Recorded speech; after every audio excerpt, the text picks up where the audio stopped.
일단은 물론 비트코인 현물 ETF의 관점이 굉장히 큰데요. 그 전에 이제 월별 비트코인 가격 차트를 한번 보고 제가 설명을 한번 드릴게요. 네. 여기 보시는 게 2013년부터 23년까지 월별 비트코인의 수익 등락 상승과 하락을 나타내는 표예요. 요거는 이제 인터넷에 검색해 보시면은 어디든지 구할 수 있고요. 여기서 뭐 의미가 여러 가지 있는데 저는 제일 중요하게 보는 게 9월이랑 10월이에요. 9월의 경우 잘 보시면 이게 딱 10년 차트거든요. 그럼 올해 23년 빼고 13년부터 22년까지 10년 동안 9월에는 8번 하락하고 상승했을 때도 되게 약하게 상승을 했어요. 그러네요. 네. 반면에 10월의 경우는 무조건 거의 대부분 상승을 8번을 상승을 했고 하락도 요거 한 번 빼고는 거의 적게 된 확률이었거든요. 네. 그래서 상대적으로 9월에는 비트코인이 많이 하락하고 10월에는 비트코인이 상승하는 경향이 있어서 저는 9월에 되게 좀 부정적으로 보고 있어서 그때 좀 더 하락할 거라고 봤는데 생각보다 잘 버텼어요. 다른 종목보다. 그렇기 때문에 9월에 이렇게 하락을 크게 안 한 걸 봤을 때 10월에 더 좋지 않을까라고 생각을 했는데 그 시기에 맞춰서 비트코인 ETF 현물 ETF 승인 이슈가 있어갖고 크게 상승 중에 있습니다. 근데 이제 한 가지 질문 들어보면 왜 9월이랑 10월일까요 하필? 그러니까요. 이거는 우리나라의 회계연도 아세요? 회계연도 네. 12월 31일. 12월 31일이 마감이잖아요. 그리고 1월 1일부터 시작이 되는데 미국에서는 미국의 연방 정부는 9월이 12월이에요. 아, 그래요. 네, 그리고 10월이 1월이에요. 그러니까 그렇구나. 회계연도가 10월부터 시작이 돼요. 근데 이제 비트코인 같은 경우는 위험 자산이잖아요. 그러니까 아무래도 요때 연말 되면 보통 저희가 리스크 자산을 좀 줄이고 안정성으로 가다가 새해가 시작되면 보통 적극적으로 투자를 하잖아요. 주식도 보시면은 작년 연말에 좀 안 좋았다가 올해 1월부터 좋아지기 시작했잖아요. 그렇게 생각을 해서 통상적으로 9월에 있고 10월에 또 있고 10월에 또 대선이 있죠. 대선이 이제 끝나고 난 다음부터 본격적으로 상승하는 경우도 있기 때문에 보통 10월에 많이 상승을 합니다. 그래서 저는 10월에 상승할 거라고 생각은 하고 있었는데 제 생각보다는 더 크게 상승을 했습니다. 그럼 11월, 12월은 네. 계속 어떻게 좀 이거에 의하면은 좀 긍정적으로 볼 수 있는 건가요? 네, 요 차트는 저는 뭐 여러 가지 해석을 할 수 있지만 제가 딱 9월, 10월만 보는 게 딱 정확하게 거의 비슷하게 간 게 9월, 10월밖에 없어갖고요. 여기는 시기마다 조금씩 등락률이 다 달라갖고 시기별로 물론 이거를 뭐 4년 주기에 맞춰서 쪼개서 분석을 하면 되는데 저는 그런 것보다 그냥 9월, 10월에 이런 이슈들이 있다라는 정도만 이해하시면 됩니다. 그 회계연도.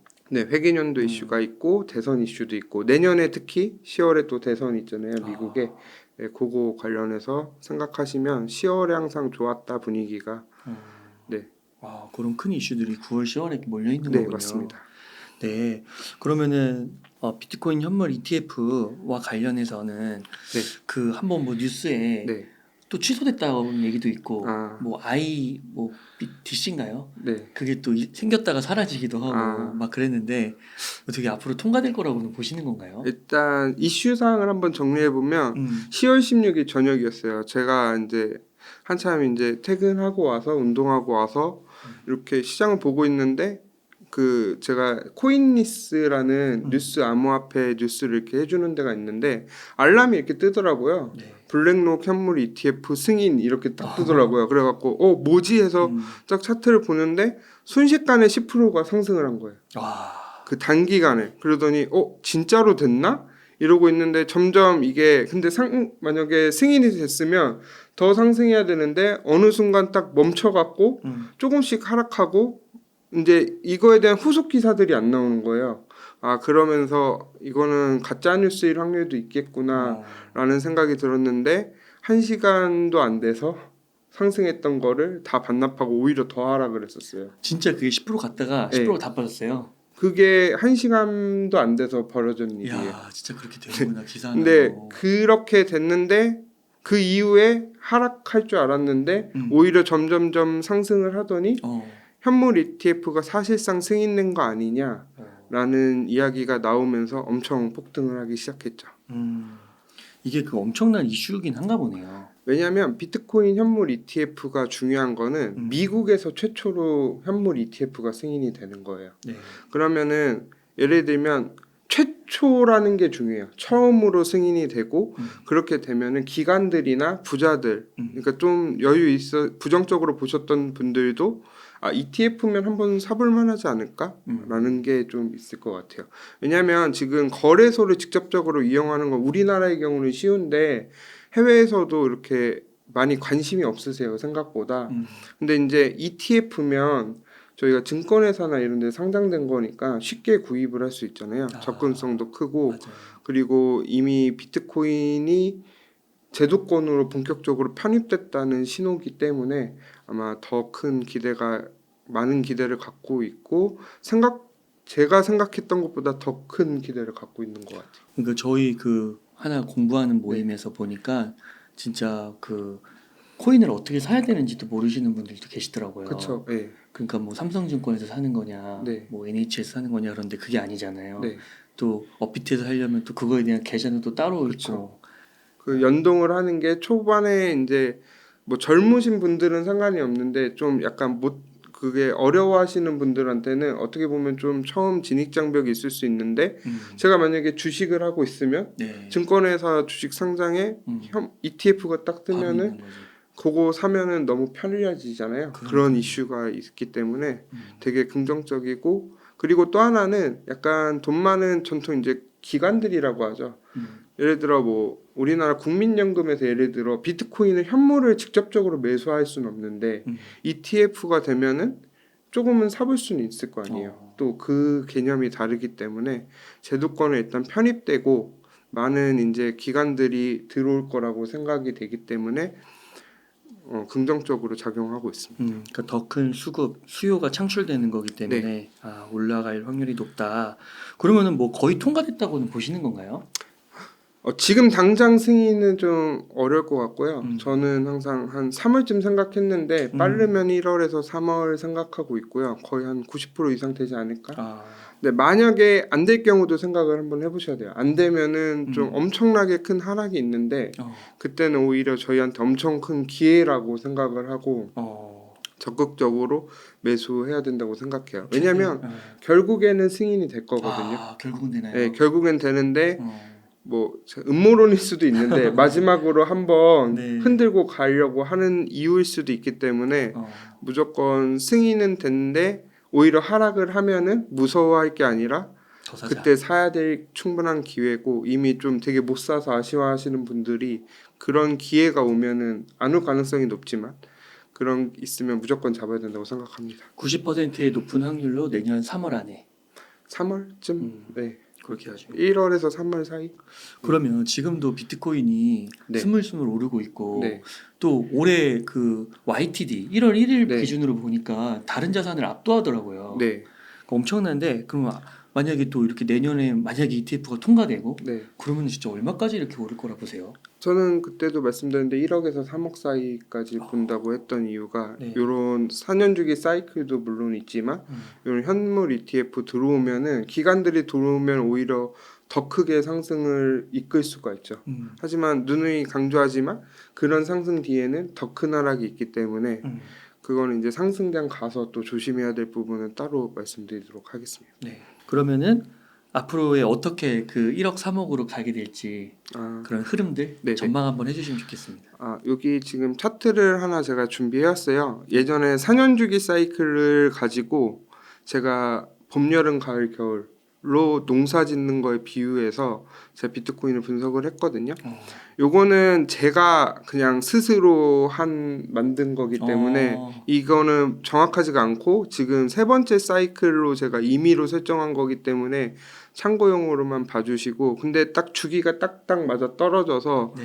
요걸 보는데 좀 도움이 많이 되지 않을까라고 생각을 이거 하고 주식에 그거 사계절 있잖아요. 네. 와 그거랑 이제 비트코인 사계절이네요. 네, 달걀 모형 있잖아요. 네, 달걀 그런 모형. 것도 있고 네. 근데 저는 항상 농사라고 생각을 했어요. 이게 또 4년 주기다 보니까 저희 사계절이잖아요. 봄, 여름, 가을, 겨울. 딱 좋네.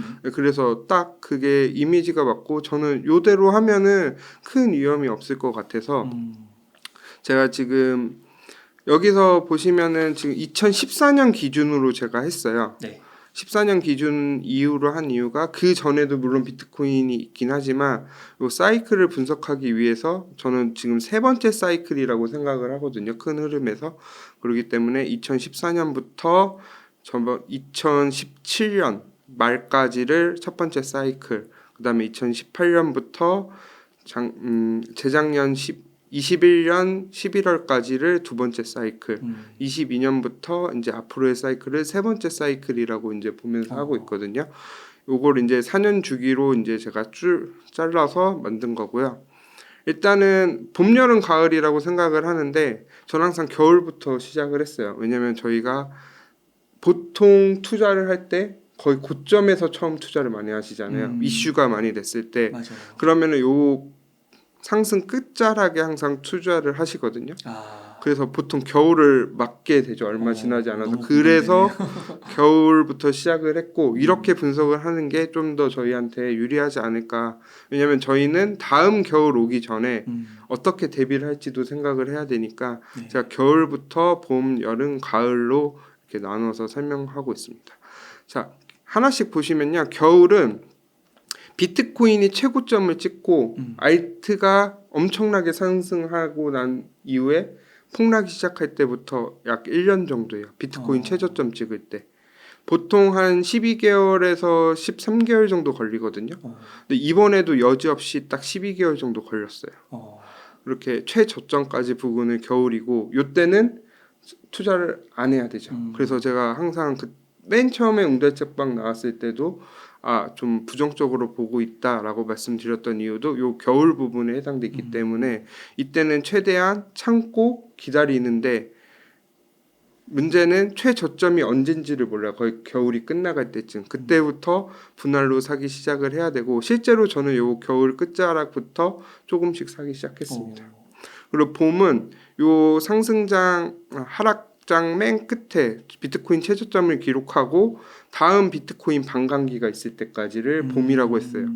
여기 보시면 봄이 이렇게 똑같은 사이클로 지금 그어놨거든요. 근데 봄의 특징 중에 하나는 좀 길어요. 계절이. 보통 한 17개월에서 18개월, 1년 6개월 정도 걸리거든요. 봄의 특징은 제가 올해 연초에 되게 강조했던 게 급등과 급락이 반복된다고 해서 심리적인 게 굉장히 중요하다고 말씀드렸잖아요. 그 부분에 따라서 급등과 급락이 계속 발생을 했고 실제로 과거 차트를 보면 여기 하락했다가 급등했다가 다시 하락하고 2018년에도 19년에도 최저점을 찍고 상승했다가 코로나 때 한번 또 떨어지고 이후로 계속 올라가고 올해도 보면은 올 초에 급등했다가 뭐 요즘 SVB 파산, 뭐 바이낸스 이슈 이러면서 막 조정이 많이 왔었잖아요. 그러고 나서 다시 또 상승했는데 요 지금 봄 중간 안에 거의 끝자락 안에 들고 가 있다고 생각을 하고 있습니다. 네. 그 다음에 이제 여름은 반감기부터 비트코인이 전고점을 돌파할 때 최고점을 전 최고점. 예를 들면은 지난 사이클 두 번째 사이클에서 보시면 비트코인이 2만 불이었거든요. 네. 그 2만 불을 넘는 요 순간까지를 여름이라고 해요. 여기는 조금 상대적으로 짧아서 한 8개월에서 9개월 정도 되는데 여름 기간의 특징 중에 하나는 여기서는 섣부르게 올라갔다고 팔면 안 돼요. 그냥 무조건 홀딩을 해야 돼요. 차트만 보더라도 이해가 되시죠? 이렇게 상승을 쭉 하는 사이클이기 정고점 때문에 넘었을 때 팔면 안 되는구나. 전고점을 향하고 갔을 때 그러니까 가는 중간에 올라갔다가 내가 조금 떨어질 것 같아서 밑에서 잡아야지 했는데 오히려 조정이 생각보다 안 오고 계속 올라갈 때가 있어요. 그 기간을 여름이라고 했고요. 그래서 그걸 돌파하는 그 고점을 돌파하는 순간부터 비트코인이 이제 점점 계속 올라가는 시기를 제가 잡았고요. 가을. 네, 가을은 요거 비트코인 이제 최고점 뚫고 올라가고 알트코인 불장까지 오는 본격적인 추수의 계절이라고 생각해서 가을이라고 했고요. 그 다음에 이제 가을이 끝나고 다시 겨울이 오고 이런 사이클로 정리해 볼 수 있습니다. 야, 그렇군요. 이렇게 약간 패턴이 그려지고요. 네. 개월 수도 대략 뭐 1년, 네. 12개월, 13개월 이런 식으로 안에 들어오잖아요. 네. 그러니까 이런 것들이 약간 뭐 인간의 심리나 뭐 인간의 본성이나 이런 거랑 좀 연관이 있는 걸까요? 그렇죠. 심리적으로 약간 요거 비트코인은 특히 반감기라는 사이클, 반감기라는 명확한 주기가 딱 정해져 있기 때문에 네. 요 사이클이 심리적인 것도 많이 반영을 하고 잘 작동을 하고 있다고 생각을 합니다. 그렇기 때문에 지금 오늘 좀 집중적으로 말씀드릴 거는 요 봄이 이제 끝인데 네. 그럼 이제 여기서 끝나고 무조건 상승을 할 거냐? 저는 개인적으로 거의 이제 하락은 끝이 왔지만 오. 20-30% 정도의 조정은 언제든지 올 수 있다. 그렇기 때문에 항상 그 못 사신 분들은 하락이 올 때마다 조금씩 사셔야 되고 네, 사셨던 분들이 그렇다고 해서 무조건 팔아야 될 건 아닌 것 같아요. 물론 여기서 갑자기 더 5만 불까지 한 번에 가면은 조정이 한번 세게 올 거라고 생각을 하기 때문에 그때는 너무 비트코인 비중이 높으신 분은 조금 정리해서 현금 확보도 나쁘진 않지만 저는 개인적으로 매도를 하고 밑에서 매수를 잘하는 경우를 거의 본 적이 없고 오히려 위에서 팔면은 안 떨어지고 하면 오히려 심리적으로 흔들리고 아 빨리 사야 되는데 왜 안 되지? 점점 초조해지고 심리적으로 쫓기기 때문에 저는 개인적으로 추천하지 않고 있습니다. 이런 분들이 많으시더라고요. 요즘에 이제 비트코인 좀 오르니까 그 저점이 물론 그 밑으로 그럼 그 밑으로 15,000불이잖아요. 네, 15,000. 그거 깰 수도 있는 거예요? 그거는 힘들 것 힘들 같아요. 것 같고. 힘들 것 같은데 20, 이제 30%면 힘들겠네요. 거의 제가 봤을 때 제가 저번에도 말씀드렸는데 한 2만에서 22,000불을 보고 있는데 거기도 힘들 것 같기는 해요. 요즘 그래서 분위기상. 한 분위기상에서는 힘든데 혹시 항상 그렇게 생각했을 때 그 정도 가격까지 하락이 오더라고 사람들이. 그러니까 저희의 예상과 항상 반대이기 때문에 항상 그 가능성은 열어두고 근데 이제 문제는 못 사신 분들이 너무 많으세요. 제가 이번에 비트코인 그 상승하면서 사람들 심리가 되게 하락했을 때보다 오히려 더 불안해하세요. 지금 왜냐하면 내가 못 샀는데 올라가면은 그러니까 그 얘기 저도 그 질문을 드리려 했는데 그 벌써 그래도 15,000에서 올랐잖아요. 그러니까 지금이라도 사야 되냐. 네. 근데 또 바닥 대비 2배 이상 올랐으니까. 그래서 제가 말씀드리는 거는 비트코인 한 비중이 한 50%를 넘거나 한 70% 80%까지 되신 분들은 한 기다렸다 조금 한 20-30% 조정이 높은 가격에서 조정이 오더라도 그때 사면 되고 못 사면 그냥 본격적으로 진짜 여기서부터 계속 올라갈 거라고 하면은 뒤늦게 사도 조금이라도 더 벌 수 있는데 문제는 안 사신 분들이 있어요. 아예 안 사신 분들. 제 주변에도 이제 올라가니까 이제 나 살려고 했는데 안 떨어져서 못 샀어 라고 하는데 이럴 때 제가 지금 추천드리는 방법 중에 하나는 지금 한 10% 사고 우선 일단 사고. 네. 왜냐면 사야지 관심을 갖거든요. 갖고 이제 조금씩 사시면 돼요. 예를 들어 제가 1,000만 원을 투자한다고 가정했을 때 지금 한 10%면 100만 원을 먼저 사세요. 사고 10,000원씩을 사는 거예요. 매일? 네, 매일. 매일 10,000원씩을 사다가 한 5%가 떨어졌다. 그러면은 시드에 한 10만 원 아니면 한 100만 원을 넣고 20-30%가 떨어졌다 하면은 한 3-40%, 한 300-400만 원 넣고 이런 식으로 계속 사면서 지금 현금이 비중이 높으면 안 돼요. 너무. 최소 50% 이상은 갖고 있으면 안 되고 제가 계속 강조했던 게 분할로 사라고 강조했던 이유가 이런 거예요. 왜냐면 하락이 밑에 저점에서는 더 떨어질 것 같아서 못 사요. 올라가면 또 더 올라가다가 떨어질까봐 또 못 사요. 그러니까 어떻게든 못 사거든요. 그 심리를. 그 심리를 저도 극복을 하려고 자꾸 여기 웅다의 책방에 출연해서 나오는 이유가 그런 심리를 저도 스스로 컨트롤하려고 하는데도 저조차도 지금 되게 가끔씩은 흔들릴 때가 있거든요. 그런 거를 항상 높은 가격에서 사야 할 땐 적극적으로 사야 하고 낮은 가격에서 무섭더라도 사야 되고 그렇기 때문에 올매수 올매도가 굉장히 힘들죠. 야, 그 저는 좀 감탄을 하게 되는 게 지난번 석호님이 오셨을 때는 그래도 약간 봄의 뭐 중간이나 초창기잖아요. 네. 그러니까 그때는 이제 변동성이 좀 있다라고 말씀을 하셨고 그래서 한 번 더 하락이 있을 거다라고 좀 강하게 얘기하셨던 것 같아요. 느낌상. 근데 지금은 이제 봄에 막바지에 오면서 그래도 이제는 현금 많이 갖고 있으면 안 된다라고 얘기하시잖아요. 와 이게 바뀐 거예요. 네, 사이클이 이제 점점 여름 쪽으로 향해 가니까. 이야 그렇구나.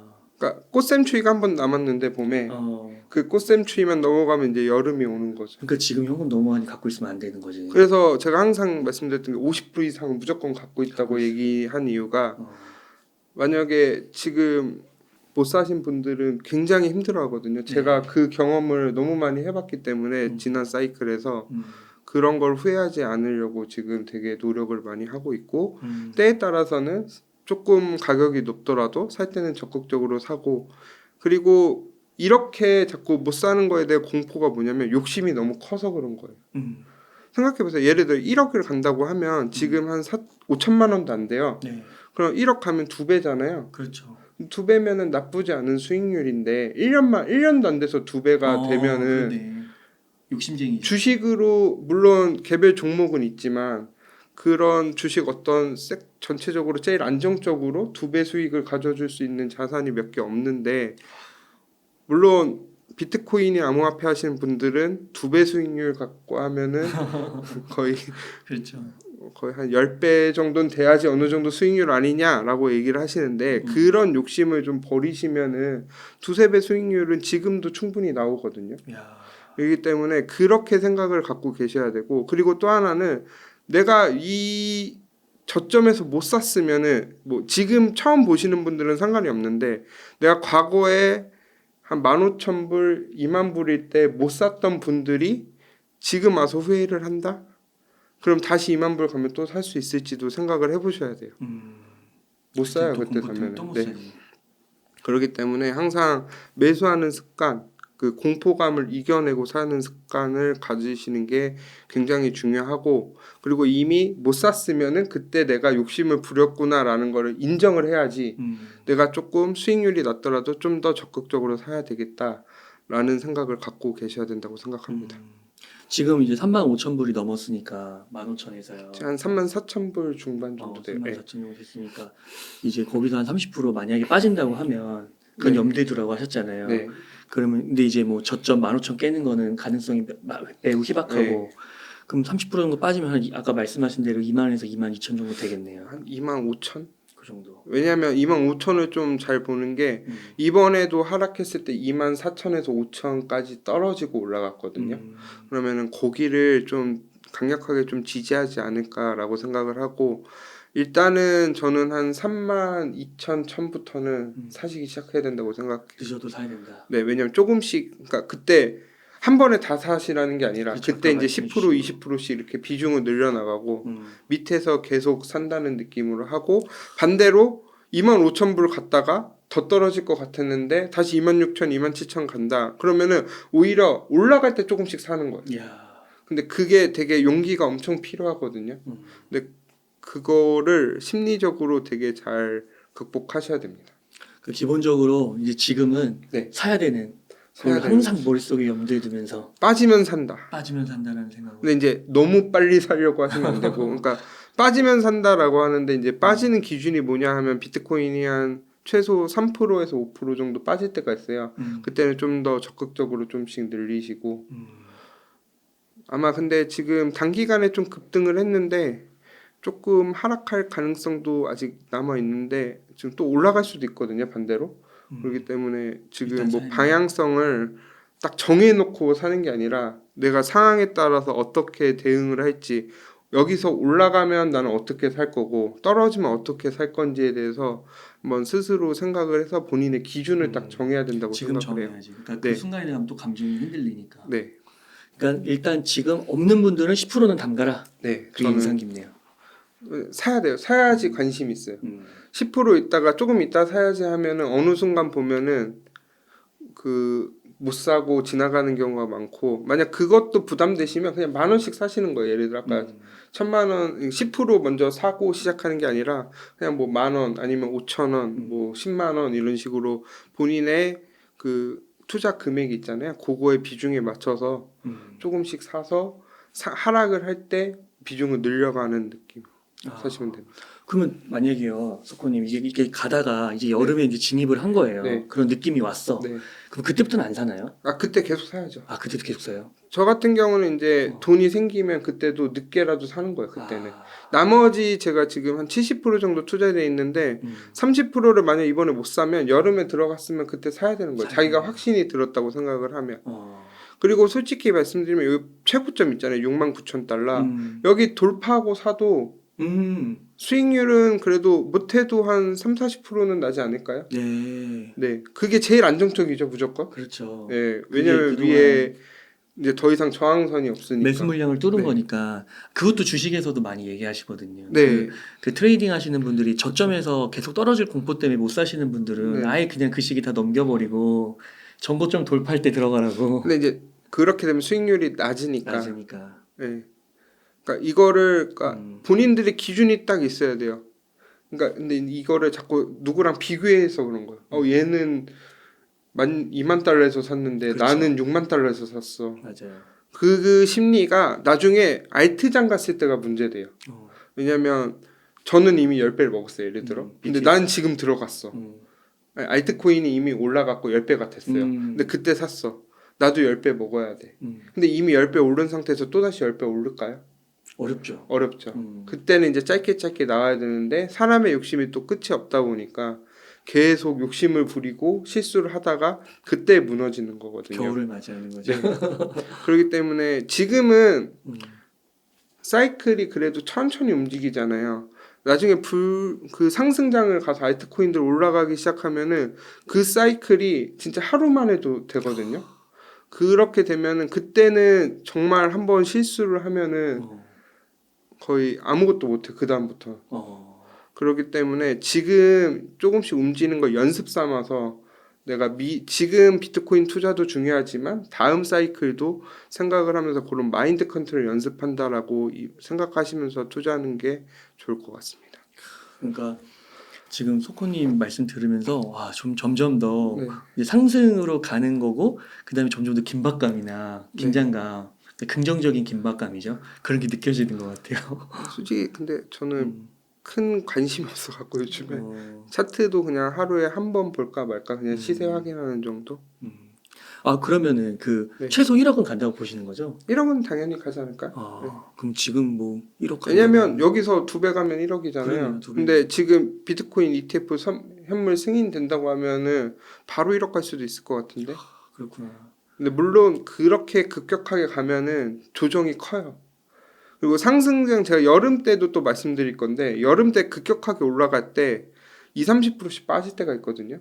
그때 또 사는 게 필요해요. 여름에도 그런 시기가 있어요. 여름에가 자주 있어요. 왜냐면 여기는 더 빨리 상승을 하기 때문에 급격하게 하락을 조정을 좀 세게 올 때가 있거든요. 그렇군요. 네. 소군이 그러면 네. 지금 시점에서 혹시 네. 알트 투자는 어떻게 생각하세요?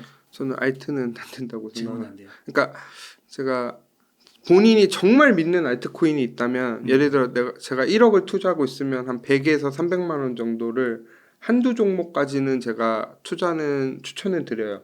100에서 300? 네. 그러니까 1에서 3% 정도죠. 아. 네. 그렇게 투자하는 이유가 지금 결과로만 보면은 비트코인 수익률이 제일 좋아요. 그래요? 그러니까 물론 일부 알트 펌핑된 어. 코인들이 있죠. 개별 종목들이 있는데 전체적으로 봤을 때 이더리움만 비교해봐도 비트코인이랑 거의 상승률이 비슷하거나 비트가 오히려 더 좋아요. 그렇구나. 그리고 비트가 올라가야지 충분히 알트코인들이 상승을 하고 만약에 내가 알트코인이 너무 상승을 해서 단타에 자신이 있다. 그럼 짧게 투자하는 거는 나쁘지 않은 전략인데 보시면 알겠지만 막 거의 한 20-30% 올라가면은 다음날 막 30%씩 빠지는 코인들이 많아요. 대부분 알트가. 그게 이제 전형적인 이제 본격적인 상승 전에 알트가 한 번씩 펌핑이 올 때 나오는 현상이거든요.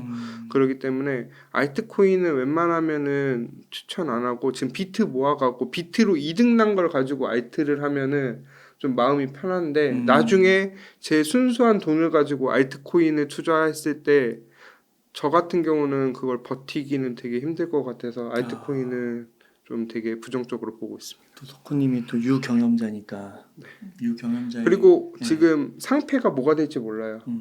최근에 비트코인 캐시가 맞아요. 미국에서 상패됐다는 얘기가 나오잖아요. 아 상패됐대요, 근데. 상패한다는 얘기가 있는데 아. 그렇게 얘기가 나오면은 뭐가 될지를 모르는 거예요. 제도권에 들어오는 거는 비트코인이 좋은데 반대로 하면 기존에 있던 코인들이 없어질 수 있다는 게 굉장히 중요하거든요. 그래서 뭐 많은 분들이 그런 얘기 하잖아요. 알트코인의 99%, 99%는 사라진다.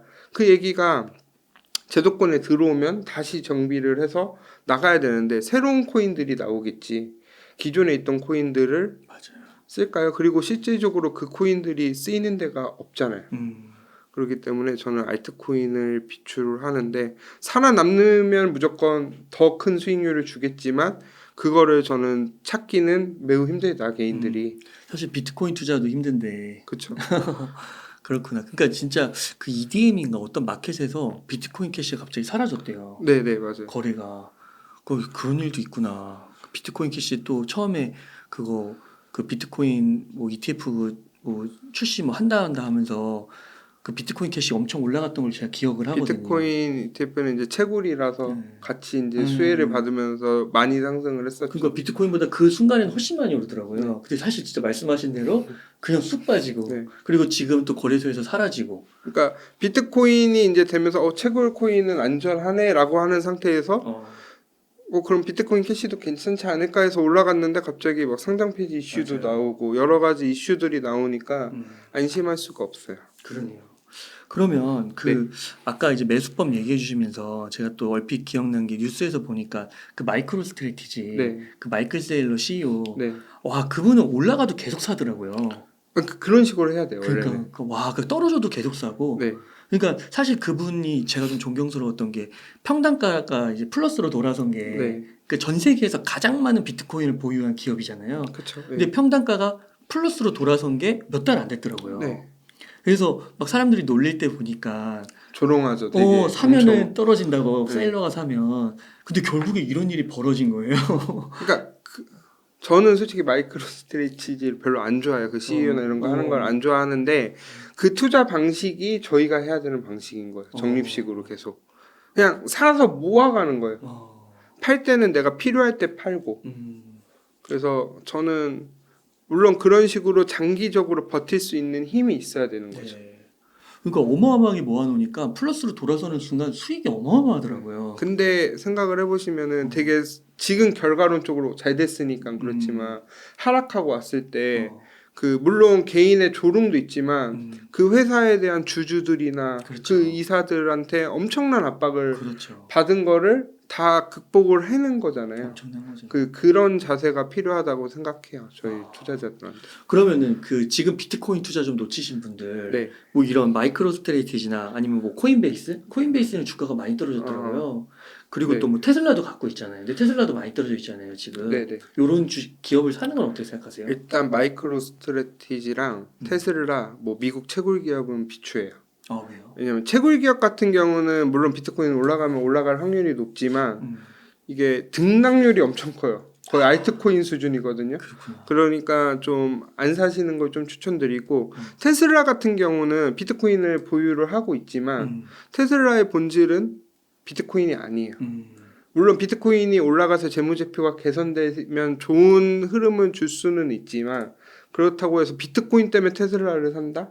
그건 아닌 것 같고 마이크로 스트래티지도 마찬가지인데 물론 그 회사가 코인 사업을 하는 회사가 원래는 아니었잖아요. 근데 단순히 비트코인 매수를 많이 했다는 이유로 물론 가격은 올라가긴 하겠지만 그렇다고 해서 안 사는 게 좋고 코인베이스는 저 같은 경우는 전체 자산의 한 10% 정도를 샀거든요. 네. 좀 많이 떨어졌을 때 저점에 사고 최근에 이번에 나스닥 조정 왔을 때 같이 한번 샀고 했는데 코인베이스를 사는 이유는 여기는 직접적인 거래소예요. 그렇죠. 거래소니까 비트코인이 올라가면 거래량이 증가하면서 수익이 많이 발생을 할 거예요. 그럼 저희한테 배당도 줄 수도 있는 그렇죠. 거고 그렇기 때문에 저는 오히려 비트코인 수익률만큼 나올 수도 있지 않을까. 왜냐하면 이제 신생 기업이잖아요. 또 여기가 나온 지 얼마 안 되고 그렇기 때문에 저는 코인베이스도 지금 저점 대비 또 많이 올랐어요. 제가 한 37달러까지 봤었나? 그때 한 와. 40달러 정도까지 봤었는데 지금 오늘 보니까 80달러 정도 넘었더라고요. 그럼 2배 이상 또 상승한 건데 물론 고점 대비 많이 하락했지만 그렇게 또 생각하시면은 코인베이스는 조금씩 사시는 것도 나쁘지 않은데 전체 시드의 10% 이상 넘기지 않았으면 좋겠습니다. 그리고 그 이유 중에 하나는 저희 양도세가 있어서 20% 양도세. 네, 20% 양도세가 있는데 이제 22%죠. 그 지방세까지 포함하면 그것까지 또 생각을 해야 되니까 비트코인이 똑같이 뭐 예를 들어 1,000만 원 벌었으면은 얘는 더 많이 벌어야 되는 거예요. 그렇죠. 세금까지. 그렇죠. 그럼 그거를 고려를 해야 되기 때문에 주식보다는 비트코인을 하는 게 나을 것 같아요. 시드가 그렇게 크지 않으신 분은 그냥 비트코인에 집중하는 게 좋지 않을까라는 맞아요. 생각을 하고 있습니다. 네.